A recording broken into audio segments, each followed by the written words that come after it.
This is the show that has hosted everyone from Sugar Ray Leonard to Keith One-Time Thurman. This is Tough Talk Tonight, brought to you by Heavy Bag Boxing. Welcome to another episode of Tough Talk Tuesday, brought to you on a Thursday this week. All right, and alongside me, I'm going to have James Del Campo. How's it going, James? Really good. That was a big weekend of boxing. It was. We had some scheduling problems with getting on air on Tuesday, so we were trying to get it in because you can't go without talking about that much boxing. I can't remember any weekend where there was that many functions going on at once. And the good thing is it was spread out over the day with Australia and England and then obviously the United States. Yeah, and there was some stuff that I caught in Mexico and a few other places. So it was a big boxing Mageddon. Oh, man.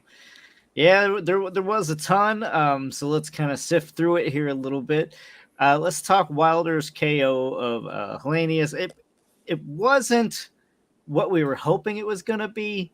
And it almost looked like he caught him. It doesn't look like it should have been that powerful. But again, Wilder's one of the hardest punchers. What did you think of that shot? I mean, it almost did seem a little bit extra, you know. Might have a little acting on top of it. I mean, it seemed a little over the top, right? Well, I mean, his eyes were open, I know, but there's been a couple of boxing pundits out there. I listen to a lot of podcasts because I do nothing else but podcasts, and there's been a couple that kind of mentioned that there was a little theatrics in there and whatnot. So who knows? But before that knockout, Deontay had a good round. I saw some head movement. He actually moved his feet like once or twice. He was actually moving around the ring like I've not seen him do so much in the past. But then he's still Deontay. He's still really stiff. To this moment, I'm not sure if it was a check hook or a right. And most people say it was right. But I have a feeling it was a check hook. I'm not sure. It would look like a right. I mean, he was leaning in and he almost like leaned into a really short right hand. That's what I saw. Hands down low. So that's not something you want to do when you corner Deontay. You got to punch first and you got to cut the corner or the ring first. You got to step to the left or step to the right before he does. He was standing right in front of him, standing square. So he's basically a punching bag at that point. That was, just for the hell of it, I'll cover this. You stay splayed or bladed, as they say, and then you attack. That wasn't Helenius. He was flat. And he paid the price. Yeah. But he got to inspect the ceiling. James, you're a little like choppy now. I mean, we can hear you fine, but it does come through a little choppy. Just to let you know. Kareem, Wilder's time is up, really. Kareem, you picked Helenius, right? If I remember right. So is that what you were referencing when I was wrong about the fight Saturday? Javi, what'd you think of the KO, buddy? I was kind of expected. I really didn't expect the first round. And I feel like it was a hard shot. But if you look at the tape, it was kind of like Wilder didn't really extend his punches. Most of Wilder's power comes at the end of his punches when he extends that right hand. Right, that's how most punches are. Right. Especially a puncher like him. Right. But unless this guy has like out of this world power, it felt like, he countered. I know Robert kind of came into the punch, so that I damage to it. But I felt like it was probably more the surprise, those shots that you don't see coming more than the actual power. And then probably the way he fell, that also kind of like, it added some damage to it. But, I mean, I really can't tell, man. It was so short. I didn't see nothing that it would make me feel like, okay, Wilder's back or he got better. Like, there's none of that. Okay, power's there. We always knew the power was there, but I wanted to see some improvement. You know what I'm saying? Because, I mean, Tyson kind of showed the world that once you take that right hand, pretty much, you know, you can pick the men apart. And I was hoping to see a few more footwork, more defense, these things that him and his coach were talking about prior to the fight. And we didn't none of that. I mean, no problem. You know, you don't get an overtime in boxing. So if you can get your men there in the first minute, in the first round, go ahead, go for it. But I'm still like a little curious to see what Wilder has after all those fights with Fury. I agree, and I was wondering that myself. He seemed a little spooked, a little scared, you know, before that fight. I think there was definitely some nerves on him through it, and maybe he still hasn't answered that himself if he's still back or not. James, did he look confident in you in this win? Do you think he's back, or, you know, could there still be some lingering issues with maybe a chin in the future? No, by all means, he's back. He's 100% back. Ready to roll, looking for his next opponent, talking Usyk or Ortiz, or sorry, not Ortiz, but Ruiz. He's 100%, and he looked very, very confident. And, you know, his skill level is maybe improving. Something I've always watched with Deontay. It'd be interesting to see what comes next for him. To be fair, though, like, anything is an improvement as far as boxing skills goes for Deontay Wilder. He has relied on that power for so long. You know, a lot of fighters, you have to, like, kind of, you know, actually search for, you know, those flaws. In Deontay Wilder, I mean, he puts them all out there on a platter for everybody to see. So improvements can be made, but I guess we really didn't have enough time, as Javi said, to assess all of that. Rob, welcome. What did you think? I know you picked Helenius too. You were with Kareem, okay? He said he was wrong. Are you going to admit you're wrong? Do you think he's back? What was your assessment on everything? Absolutely, I was wrong. I was absolutely wrong. Listen, a point had to be proven on Saturday, and he proved his point. Okay, and that's the fact that he was back. He proved that to me. And everybody sitting here talking about, y'all sitting here want to talk about we didn't see a lot, this and that. We never see a lot from Deontay Wilder. We always see knockouts. That's what we wanted to see. We wanted to see another knockout. We wanted to see if he can come back from those losses and win in spectacular fashion. He did that. Okay. I'm with that. Okay, I agree with everything you're saying. However, we still want to see improvements. Why? Because he's really the only one that might be able to dethrone Fury. I think he would have been able to beat Fury if he had any kind of boxing ability other than, you know, just some heavy power. He can't fight behind the jab. He can't do anything. I mean, he has 2 left feet. The guy's stumbling all over the ring. And if he had just some inkling of boxing ability, I think he could have beaten Fury in a couple of those fights. You don't agree here with lies that? The point. Hold on, Javi. Here lies the point, though, man. Y'all are still talking about Fury. That's in the past right now. That's in the past. It's not, because it's in the past. He's going to be in a WBC eliminator, which means he might be fighting Fury a 4th time. But we have to wait for that to come to fruition. That's the problem. We have to wait for that to happen. It's in the past, man. Stop looking at the past and look at the future. I am the WBC eliminator. Look at what Deontay Wilder did on Saturday night. You cannot tell me that wasn't impressive.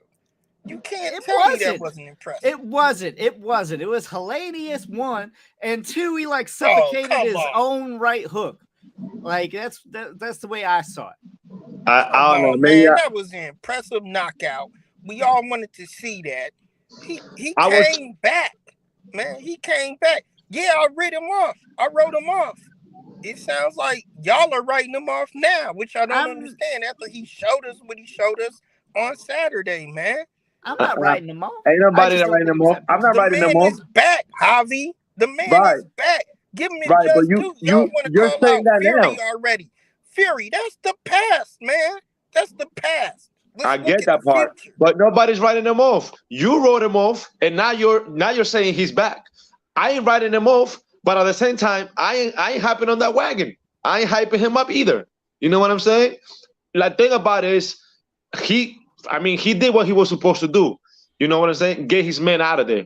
But I don't think for him to go with the likes of Usyk, Ruiz, or even the old man Ortiz, they pretty much got better defense skills, and he's gonna have problems landing those fights. Now, what happens when you guys say, oh, he might fight? I don't think he could fight Fury, and if he does, that'd be like suicidal because Fury got his number. And no matter how many times they fight, Fury is gonna give him more damage and more damage each time. Probably gonna get him out of there even quicker each time. Y'all are still talking about Tyson Fury. No, I'm saying if they do fight again. Who else in the division? Who else in the division you got for him? Right now, I would love to see him with the likes of Ruiz, with the likes of Joshua, with the likes of Usyk. And honestly, I didn't see nothing on Saturday that tells me, yeah, he's ready for those guys. I agree. See, that's the difference. We're not downplaying Deontay Wilder. I'm downplaying the fight from Saturday night. I really, everybody is more hyped up, I think, than what it actually is, Rob. And again, he's fighting so much skill in Usyk. Usyk knows he just has to avoid some of that power shots. And you look how Fury did it. Fury knew in that first fight every throw that was coming, right? Like he was dodging all of them. He landed one and still got hurt, still dropped him, but he's easy to predict. Wilder's just, for the lack of a better word, wild. He just swings them hooks and prays. That's the thing. I think he can hang with those guys with the power he has alone. Imagine if he actually had a boxing pedigree behind that. I mean, we would have an amazing American heavyweight champion. Definitely. And that's what I was hoping. Deontay Wilder is the best thing not named Tyson Fury. Says the man that was picking him to get knocked out by Helenius. Exactly. Says the man that wanted him wrong. That's not proving you wrong. It's kind of just staying even. That's all that was. That was a sidestep. It was not a step up. I'm not done playing what the men did on Saturday, but I ain't hopping on the hype train just because of that knockout. Right. Oh man. Now, I know I don't want to jump ships over here, but I was more impressed with the co-main event before that fight. That was the knockout that impressed. I was getting ready to switch, though. Perfect. Yeah. No, go ahead. Okay. Well, we already know Caleb came from that loss from Canelo. Dirrell's a solid fighter. That was a good matchup. Now, the fact that they don't like each other, the whole build up to the fight, I was really excited to see that fight. And but to me, that was one of the main top fights of the whole card, the whole ESPN card, PBC card, the fights in the UK and everything. Like, I think the Plan and Dirrell fight was like the fight that kind of like, damn, this is what boxing is all about. You see a competitive fight, you see guys going back and forth, brawling it out, and then eventually somebody just get the edge. Somebody use their skills more, somebody use their technical more, and then you saw what happened. I was more impressed for that because, first of all, I didn't think Plan was gonna knock Dirrell out the way he did, and two is because Dirrell was giving him problems, roughing him up, doing roughhouse shenanigans in there. There was a lot of technical, it was like a chess match that ended up in some brutal freaking knockout. So to me, if I have to choose that one fight that I'll replay it from the whole card, the whole day, I will replay that card. I will replay that fight because I saw improvement in Plan. I saw a more technical fight, and I saw that Plan went to work on a few things. You could tell that man went to work on a few things, and he came back with a better game plan than what he had on his past fights. That's what I like to see sometimes when a fighter come back from a loss. See how his reaction is, his explosiveness, his skills, his demeanor, and how how he reacts to punches, or when the heat is on, how he reacts when, you know what I'm saying? When the turf gets hot and it's time to walk in the heat. That's what I like to see. Yeah, it was impressive and a great fight. I definitely think it stole the show for me, especially on that card. But Rob, I'm going to talk. I want both of you to answer it. But did Plant go too far burying Darrell? Now, look, I was for it, and then I think it did go too far. It became a little weird. Like, okay, 1 or 2 scoops, I'm with it. Then like the ref pushed him out, and he's still doing it. Like, I think the beef got too real. It did carry over, but other than just being an emotional, I think he should have at least been worried about him. After about six berries or so. No, bury his love lost. Bury his ass. Yeah. Again, there were statements made on Saturday night. This was one statement that was made by Caleb Plant. He did what he needed to do, and you know what, guys? He did what he didn't do in that Canelo fight. He took risks. He allowed himself to be hit more against Darrell just so he can get in and get more punches off. And because he knew he was a stronger puncher. But it worked out for him in the end, and he got a vicious knockout, and he buried his ass. Yeah. Once you make that statement, there's no going back. All the back talking, there's no going back. Yeah. I don't think he went too far. I mean, no, he didn't, Hobby. He did not go too far. I don't think so either. I don't think so either, especially with the way that they build up the fight and the things that Darrell said, the things that Plant said. Like these guys legit don't like each other. It's one thing when they talk shit just to build a fight, and you can tell where they're trying to sell the fight, but these guys legit do not like each other. And Darrell said a few things that you can also consider going too far. You know what I'm saying? And I mean, do you think that Darrell would have played it the nice guy? He would have won if he would have dropped him like that? I don't think so. You know what I'm saying? So this is, this is boxing, bro. This is like a dog sport. This is like the brutal part of human nature. And you're not always gonna get people. Yeah, you see some people that throughout all the drama and the bad blood, they can still compose and they hold themselves to make sure that everything is okay before they celebrate. But some guys just don't give a fuck. And Plant is one of those guys. Plant, the background that he comes from, bro, he comes from the streets, and the streets is like no mercy. Like you come to me sideways, it's F you. You know what I'm saying? Like we're not no love lost. It's no love lost. And I don't think he went too far. I actually feel like the ref shouldn't be involved in a fighter celebrating. If anything, let the commission, let the officials handle that. Your job as a ref is to make sure that you keep a playing field with the fighters and to make sure that there's nothing illegal going on as far as what they're fighting. Once the fight is done, you don't get to stop a guy's celebration, even if you don't feel like it's not ethical. Bro, there's a lot of shit that's not ethical in boxing. I was surprised to see Harvey Dock in there. Yeah. It just didn't seem right for the referee to stop that. James, I think we all can agree that Caleb Plant tried to say he was burying the beef. No, he wasn't. He was burying No. He was burying the opponent. Yeah. Like I said, there was a lot of on it. Go ahead. There was a lot of shit going on in this entire fight. I mean, there was tackling. They went down a few times. Mm-hmm. There was a lot of banter. There was a lot of shit looking. There was a lot of everything. And in the end, it was, that ending was pretty much in keeping with the storyline. So it's all good. It was part of the whole event since the build-up. And I mean, if the ref Harvey wanted to, do something, he should have done something when Darrell was kind of wrestling Plant to the floor, doing things that that is not boxing related. I didn't see no warnings. I didn't see him coming to the corner in between rounds to be like, hey, let's keep it a boxing. Let's keep it punches. Stop these railings. Stop. I didn't see none of that. What I saw was a ref kind of like, trying to keep the show, I don't know, ethical or something when Plant was doing that. Mind you, Plant was doing that, but there was also people, because a lot of people don't know that sometimes when this beef between fighters, it's sometimes not just about the guy fighting in the ring. Sometimes this beef translates into the camp.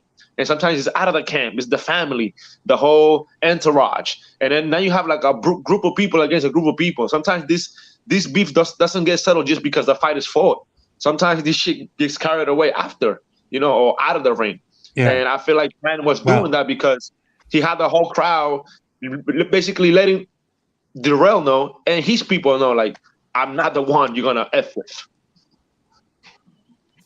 Yeah, I mean, I don't. It's not the ref's point to stop it. I mean, I kind of would have rather it just let it go. I think the ref actually made it look worse because he did try to stop it and he was like, "Get off me," and started burying him again. Yeah, it made it look a little bit more hostile than what it actually was, probably. But regardless, Plant going forward, do you guys see him being a problem for the other top guys at this weight class? He got pretty bad stopped by Canelo. So, where does he go from here, guys? He's a powerhouse at 160, so I think he's going to do well there. He's going to drop to 160. He said. If he continues throwing, doubling up on that left hand, he's going to do well. That's very, very effective punching there. So he's a force to be reckoned with. Maybe not Canelo level, but he's strong. He's going to be one of the top 5 in that division. So whoever he's got next better be ready. Do you think it warrants maybe a Canelo rematch, or does he have to do a little bit more first? No, he has to do more than this. Oh no! Why? What do you mean? Why? I'll tell you why, Javi. Because he got knocked out by Canelo. Let's face it, he got knocked out. Mm-hmm. And knocking out Anthony Darrell, which in my opinion is past his prime anyway, that doesn't warrant a rematch with Canelo, especially after Canelo went up in weight and lost. I don't think it constitutes a rematch. I think Caleb Plant has to show us more knockouts. And he doesn't have the knockout percentage that you want for him to fight Canelo anyways. I don't know about that. I mean, Canelo fought a guy. Lucas, what was the name of that guy? The Canelo fought for the I think that was the 168 April or something like that. I forgot his name. Poor guy. I don't know. Okay, so what did that guy did to get a Canelo fight? Was he dropping opponents? Was he winning his particular passion? No. So he asked for it. If he got a chance at Canelo, why couldn't Canelo lost? Plant won in spectacular fashion. They fought. I mean, I'll be curious to see that. I know it's not going to happen, but I feel like if anything, Plant has a better case for a rematch than a lot of Canelo past opponents. And not only that, but I mean, I feel like, huh? Do you see Caleb Plant beating Canelo right now? I don't see Caleb Plant beating Canelo, but if you remember the fight that they had, Caleb Plant was winning the fight up to the point that Canelo catch up. I had him winning. I think Rob had him winning too, because that was the one Rob was over here next to me. So it's not like Canelo. It's not like it was. It's not like Canelo was getting the best. He wasn't winning on the scorecards, Javi. He wasn't winning on the scorecards, on the ones that matter, anyways. True, but again, it's kind of hard to win fights on the scorecards against Canelo, and we all know that. But that's another topic that I don't think we're about to touch today. Yeah, I mean, if he keeps winning, then there ain't no reason why, especially one more big win, can't put him up there. And I would like to see a rematch. I think he has everything he needs to beat Canelo. I think maybe Canelo has hit a wall. His last couple of fights, he kind of has remained stagnant, right? So according to Canelo, he's only had one loss in his career, and that was Bivol. He's delusional because he lost to Golovkin, and he knows that. He doesn't count Floyd Mayweather either. Yeah, I know. How convenient. But Caleb Plant's not. I'm sorry, guys. Caleb Plant's not there yet. If you want to see somebody take on Canelo right now, is David Benavidez. Well, obviously we want to see that. I don't think that fight gets made. we all want to see that, but you already saw what Canelo say. Canelo said he ain't fighting no Mexicans, so you can forget about Zurdo Ramirez and you can forget about Benavidez. He, Which is he ain't about seeing them right now. So yeah, I feel that like translated says I'm ducking. yeah, I mean that's the best way to say, that's kind of like when fighters price themselves out. Oh yeah, I fight this guy, but I fight him for 10 millions. You know damn well you ain't worth no 10 millions, and you're saying that because you don't want the fight, but you're saying that you'll fight him because of that money, and then that money is not nobody's gonna come up with that money. So that's a nice way of saying, hey, I don't want to fight them. Now I feel like um one thing that is getting out of our hands is like I think Plant kind of called out Charlo at the end, and that's a fight that I'm curious about. Plant versus Charlo. I mean, I'm down with that. Rob, should he come out victorious against the Charlo? Would you be willing then to say, hey, he deserves that shot back at Canelo again? Oh, absolutely. That's it. Absolutely the fight he needs to make. That's the fight that he needs to make. Is a guy like Charlo. Hell, I'll even give him Andre. Okay, even though we haven't seen him recently, that's still an undefeated fighter. I'd like to see what he can do against him, even though we don't know what his plans are right now because he's all out there with his plans in his career. But I need to see him beat a top contender, and I need to see him beating him convincingly before I see Andre, who's Andre? Canelo. Andre called him Andrade, whatever his name is. He Oh, called him out. He called him out, but I don't know if that fight gets made either. I mean, I I really don't like to know, see. man. Andrade's been calling fighters since like I think 2012. Right. He's calling all the top names, and nobody's listening to the guy. And to be honest, he's not helping his case by fighting the guys that he's fighting, and then the results that he's making. It's not like he's dropping these guys or making any type of noise that make people want to see him against the top guys. He's not really helping his case. Yeah, I mean, So he's eventually going to have to take like a leap of faith and just take some lesser money for, an opponent that is greater value to be able to get that win, to be able to say, hey, I deserve a better shot. Right now, he just, like I said with Canelo, he just remains stagnant, kind of fighting the same type of opposition over and over again, which is basically TBAs, Same thing that was problem with Gary Russell. I mean, he did finally, fight Loma and fight some names, but more than anything, it was just TBA after TBA after TBA, and yeah, your career doesn't move if you do that. So, but yeah, I don't know if any of those fights get made for Plant. I think Charlo's the most makeable for sure. yeah, I think that would be something to be, but you're talking, into 2023, probably before that happens. I would like to see a Caleb Plant versus a Billy Joe Saunders. Really anybody that is considered top 10. I mean, bring Danny Jacobs back up there and let him fight Plant. That'd be a good fight. But I agree. I think he needs another big win, another big surprising knockout, and he's right back in the thick of things at the top of the division.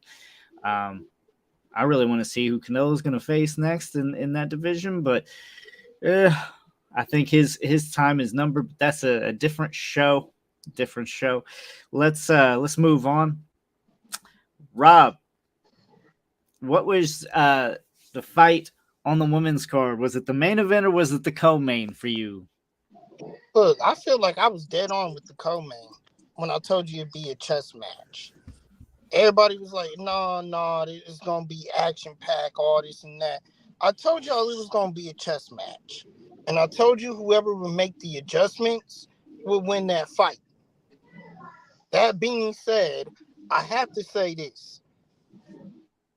Michaela Mayer, I have to hold you to the same standard that I hold everybody else. Okay? I feel like you started slow and she made the adjustments the way she needed to. The issue there is that she did it off the jab. Always look at the copy box numbers at the end of the fight to tell the tale from me. And she literally did not outland Alicia in anything but the jab. And then you got to look at the judges. Are they looking at aggressiveness or are they looking at the punching? Because she outlanded her by the jab so much, that's why people think she won the fight. And that's not gonna cut it. It's not gonna cut it. You have to land the power, the higher percentage in the power shots. You have to adjust quicker. You have to not allow yourself to get caught with clean punches like she did. So I'm taking it back. I don't think she was robbed in this fight. I think she really lost this fight. It was a very close fight, but she lost it because of what I said, what the judges are looking at. And clean, effective punching doesn't always get construed the same way for each person, because you look at the type of punches they're landing, you look at the aggression, you look at the ring generalship, and I think Michaela Mayer gave her that. She gave her that. So you got to come out next time. You got to be more aggressive. The jab is beautiful. That's the game plan, but you got to work off the jab. Period. Yeah, I don't know. I mean, a lot of people saying that she didn't deserve that win, or I'm sorry that she got robbed, but I don't know. I mean, I had it pretty much a draw myself. I thought it was a very close fight. Again, Lucas, and it depends on what you're looking for in this fight, and that's the issue. She outlanded her with the jab. She ran her down with the jab, but that was it. She didn't outland her in the power punches. She didn't outland her in total punches even either. I mean, But that's the difference. Yeah, I mean, so go ahead, Lucas. I was going to say, I mean, yeah, it's not the amateurs, so it's not just scored off, right. punches, but I'm not saying that effective, clean punches aren't going to win my eye in some of those rounds. I think that's why eventually it comes down to, like, were those power punches enough to sway me? Because she was getting her head jabbed off that round. You got to kind of weigh all of that into consideration in each round. That's why for me, it was kind of split. It was a close fight. Should have been a draw. But I don't know about a draw. To answer your question, I preferred the chess match. I really liked how that went. I really liked to see the different strategies. So that was my favorite fight. But, Clarissa and Savannah put on a show. The only reason why I say the co-main was better to me is because, to me, they were more evenly matched. I feel like with all Savannah Marshall tried to do out there, she still didn't have enough talent to beat Clarissa. And that was evident. And that's why I say that fight, the Baumgartner Mayer fight, to me was better, because I felt like it was more even kill. I felt like Savannah Marshall and Clarissa did put on the show, but they didn't put on the Katie Taylor Serrano show. Okay, and that's what the expectation was. I mean, it was still a good fight. Yeah, they can't. That's a high expectation, though, man. That's high. I think it was good enough that I would consider it, as I was hoping to, the runner-up. I could put it in runner-up. I mean, I think Taylor and Serrano set the bar so high that we had this higher expectation of the ladies the past weekend, and they did meet our expectations, but the bar wasn't met. Like, I still have Taylor versus Serrano as fight of the year for the women boxing, regardless of what happened in the past weekend. And yeah, I agree with Rob. I felt like Mayer and Alicia were more evenly matched, but it wasn't this fireworks that we were expecting. Now, regardless of how you see the fight and what you like to see in a fight, is how the judges score it. And for the most part, they score for, the more clean punches, the more damaging punches, the general, ring generalship, and who's commanding the action, who's basically, is the dominant part of it. And I think Alicia did that in the first round, kind of like Michaela picked it up a little bit on the middle rounds, but then Alicia came back and closed the show.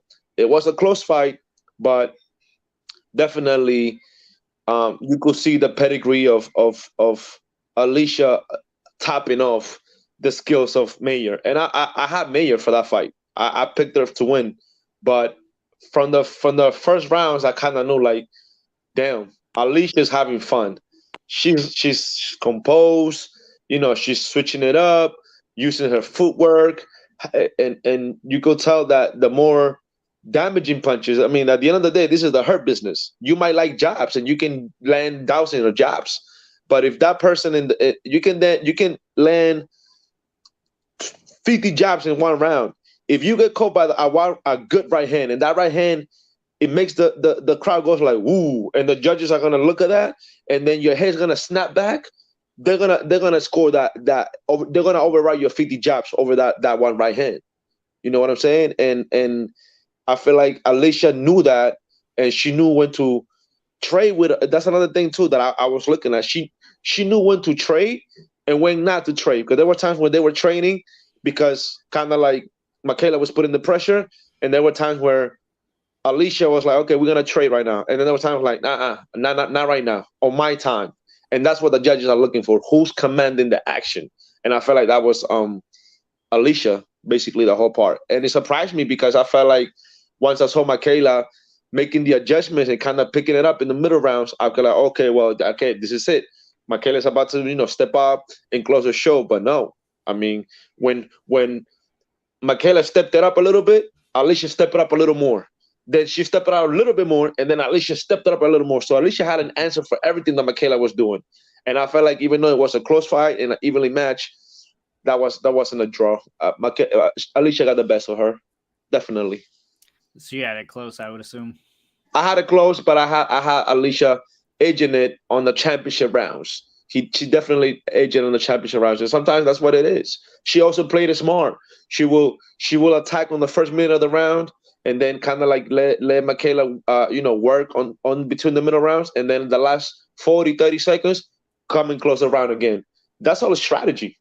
I'm sure her trainer, forgot his name, Tony Harrison, probably put that as far as the plan, like, make sure you close the rounds good, especially the last rounds, round 8, 9, and 10, because that's what's gonna judge. The judges are gonna see for the most part. And as far as the main event, I can see why Marshall's won on the Olympic back in 2012. I mean, she's big, she imposes her will. She kind of was dogging Clarissa in the first rounds, but then the pedigree picked up at the end of the rounds, like the second half of the fight, because the amateur's only 3 rounds, but I felt like Clarissa started doing better after the 5th round, and the pedigree showed. If that fight would have been again 3 rounds, probably Savannah would have won again, because the first 3 rounds she was coming forward, putting pressure, smart pressure too, wasn't getting hit with anything. She was tagging Clarissa. I can see how she won back then. But now this is the pro business, and I feel like Clarissa made the adjustments, and she saw that she had, she's the better fighter. Yeah, for sure. I mean, Shields definitely shined through in that, and let her skills be known. Rob, I know you were really hoping and begging her to just let it all go. Did she do enough to please you, or are we disappointed, Rob? She did enough. She did. Unfortunately, her partner wasn't, like I said, her partner wasn't, just talent wise, her partner wasn't there. Her partner, she tried to match Savannah. I felt like she gave Savannah a lot of opportunities to take it to her. Savannah just couldn't do so, man. And to me, that's what was disappointing a little bit.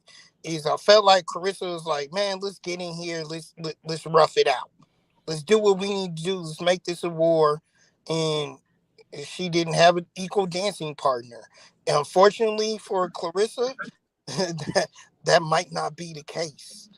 Unfortunately, that might not be the case. She just it's too much talent, y'all. It's just too much talent. Let's Well, All right. I don't know. what you laughing at? Let me ask you guys this. It's going to be kind of our own little rapid fire thing, real quick.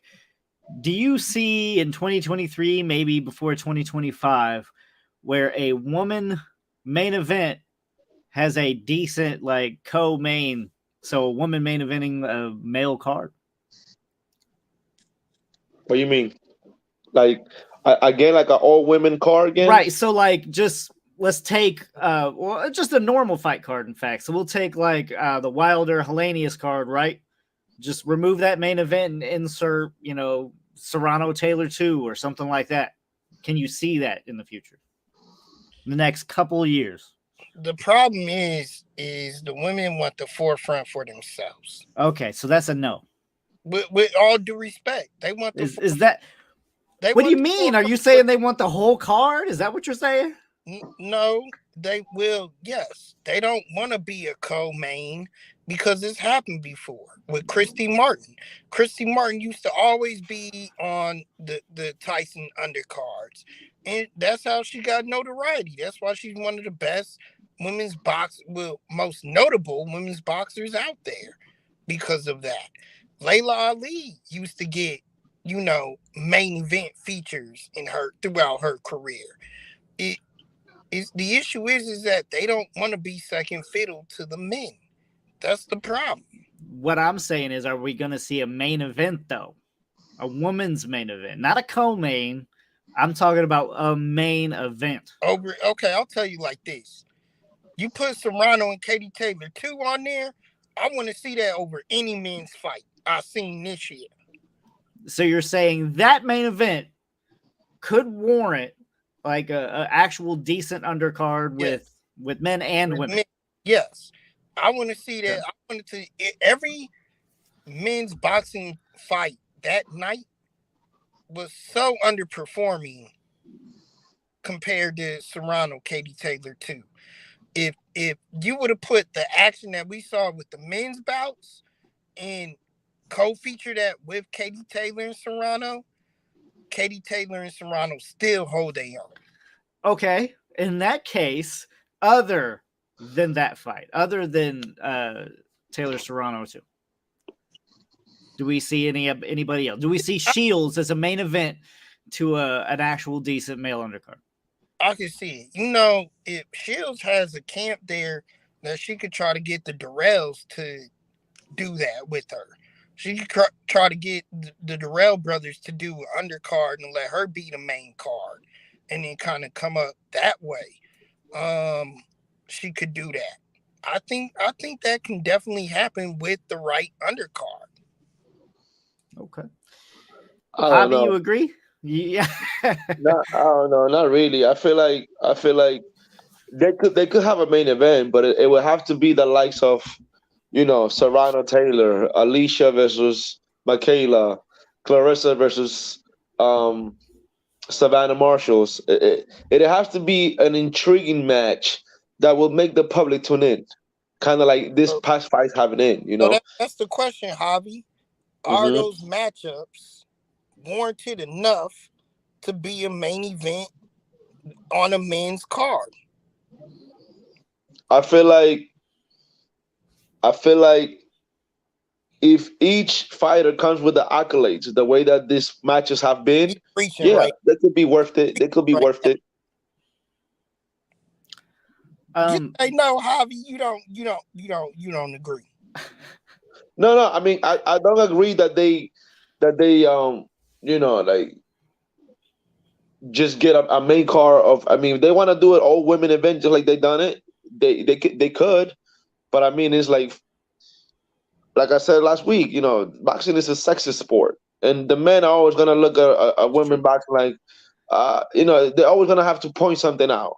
Now, Taylor versus Serrano was that fight that made people be like, oh, well, the ladies can scrap too. They can give us an exciting matchup, and that kind of I'm not saying that opened the door for what just happened last week, but I will say that me personally, because of Taylor and Serrano, it influenced me to want to watch the ladies this past weekend because I was expecting something like that. You know what I'm saying? So if they keep bringing shows like that, matchups like that, with that type of quality of opponents, then yeah, they could be main event, and even if it's like a guys in the undercard. I wouldn't. Me personally, I wouldn't be mad to see it. You know, and I think it could be. I think maybe not in the U.S. though. I'm thinking the U.K. because, I mean, I don't know if you guys saw, but 2 million people tuned into this fight. 2 million, and that's just 2 million UK viewers, from what I understand. That wasn't 2 million everybody. Man, So the UK people love their boxing, man. I tell you that. yeah, I mean, if you cater to them, I mean, I can definitely see a decent like male co-main underneath a good women's card. I mean, I agree. I think it definitely has to be a good matchup, as Javi said. I think it can't just be Shields against somebody else. It needs to be somebody that we actually feel like will be a main event status and actually bring a challenge, because if not, it's not going to be main event. And as Javi pointed out, I mean, it's a sexist sport. We're going to try our damnedest to be able to get a male main event. And like you said, Rob, Taylor Serrano, I mean, I think that one's a shoe-in no matter what. I think you can get that as a main event, and the males better just fight under it and shut the fuck up. Let's talk about Haney Kambosos. That one was, more of the same. You wanted Haney, Rob, to let it all hang out.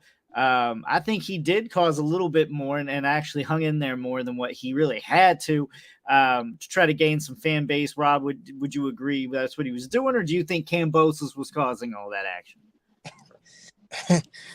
Man, look, this fight to me lived up to the same height, to the same everything that it did the first fight. I saw Kambosos trying a little harder, and yes, Haney did let him attempt to do it, but there was not much other than that. There was a little bit more action, so it drew you in a little bit more, intrigued you a little bit more. But once you've seen, Haney take over, and he was obviously the more talented fighter. And listen, the issue, really, the whole issue is Kambosos just couldn't get in enough to attack him. That was really the main issue. Kambosos just, maybe he doesn't have it within his game plan. Maybe talent-wise he doesn't. I don't know. But he just couldn't get in enough to make it a fight, to make it to cause the action in him, to sway it in his direction at all. Yeah, Haney let him. When Haney did let him, it looked more competitive. But Haney was in control of the whole fight. Period. So again, just like the first one, the rematch was not necessary. It was not necessary. I definitely agree. I don't think it was necessary. And I do think Haney let him in, a little bit to cause some action and allowed it to play out, which is even worse for Kambosos. So, guys, Haney, who you want to see next? I mean, there's a lot of mashups. Haney says he wants Loma. Loma's going to be a tall order. I'm not saying Haney can't do it. I do think Haney's very capable, and it's been a minute for Loma, but I don't know. I guess we'll have to judge off Loma's tune-up he's got coming up. But better catch Loma with a rust. Better catch a rusty Loma, because once Loma warm up, could be problems.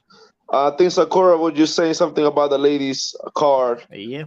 And being well marketed and everything like that. I feel like this like I said, I'm not gonna say particularly that the Serrano and Taylor fight was the one that paved the way, because the ladies they've been working on it. But I felt like because of that fight, it brought a little bit of curiosity to the casual fans to be like, hey, if the women's boxing are gonna be like those, let me tune in. Let me give them the benefit of the doubt. So, like I said, if they keep up like that, they will do it. As far as the Haney Kambosos, man, I told you guys it's going to be the same boring ass thing. Now, Haney's talking about like, oh, yeah, I kind of carry him through the rounds to make it exciting. I wouldn't necessarily agree to that. I felt like Kambosos actually did try harder. He got a beta plan. and because Haney was being drained the fuck out for this fight, then he pretty much couldn't keep him off or move the way that he moved in the first fight. So it made it more competitive per se. But I still feel like you could tell from the first rounds, from the first 3 rounds, like who's the better pedigree fighter there, and it was gonna be the same boring fight basically. Yeah, but at least Kambosos got in there, caused some blood. I mean, it was a little more entertaining than the first one, but Oh yeah, it was. But not a ton. No. But definitely, I agree with you. It was definitely way better than the first fight, and I felt like the first fight should have been like that and leave it like that. We did not need to see a rematch. I definitely agree with you there. Well, rounding up here, we do have tomorrow in Atlantic City on Showtime Next Generation. We got Isaiah Steen versus Elvis Figueroa, super middleweights, as we were talking some super middleweights earlier. So definitely check out that fight. Again, that is Showtime Next Generation. And definitely check out us every Tuesday. Today's the exception. It's Thursday. But every Tuesday, 9 p.m. Eastern, 6 p.m. Pacific. Thank you all for tuning in and have a good night. Sir.